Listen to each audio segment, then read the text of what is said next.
اگر کامیابی مال کے اندر ہوتی خدا کی قسم اللہ تعالیٰ سب سے پہلے نمرود، فرعون، قارون، حمان، شداد، یہ وقت کے اتنے بڑے بادشاہ تھے، اتنے بڑے مال والے تھے، اللہ تعالیٰ ان لوگوں کو کامیاب کرتا. کیا نہیں تھا ان کے پاس؟ اللہ کا حکم نہیں تھا، نبی کے طریقے نہیں تھے. اللہ تعالیٰ نے ان کے مال کے ساتھ ان کو زمین کے اندر غرق کر دکھایا. اللہ کے واسطے میرے بھائی، ہم سب اللہ کے غلام ہیں. رسول اللہ صلی اللہ علیہ وسلم نے فرمایا جس کا مفہوم کہ دنیا مسلمانوں کے لیے پیٹ کھانا اور کافروں کے لیے جنت. دنیا ہماری عیاشی کی جگہ نہیں ہے. ہماری عیاشی کی جگہ، ہماری آرام کی جگہ، ہماری راحت کی جگہ کیا ہے؟ جنت ہے میرے بھائی.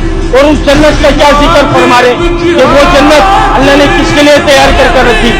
اللہ تعالیٰ نے جو اس دنیا کے اندر اللہ کے حکم کو نبی کے طریقوں سے پورا کر جائے گا، اس جنت کا حقدار وہ ہے میرے بھائی.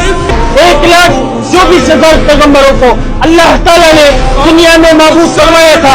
نبی آیا کرتے تھے، اپنی قوم پر، اپنے قبیلوں پر محنت کیا کرتے تھے، مخلوق کا تعلق مخلوق سے ہٹا کر خالق کی طرف جوڑا کرتے تھے. ہم سب کا ایمان، ہم سب کا یقین ہمارے نبی رسول اللہ صلی اللہ علیہ وسلم آخری نبی. قیامت تک کوئی نبی. اب دین کو کون پھیلائے گا میرے بھائی؟ دین کو پھیلانا میری، آپ کی، ہم سب کی، پوری امت مسلمہ کی ذمہ داری. اور یہ ذمہ داری اللہ رب العزت نے قرآن پاک میں ہم سب پر لگائی.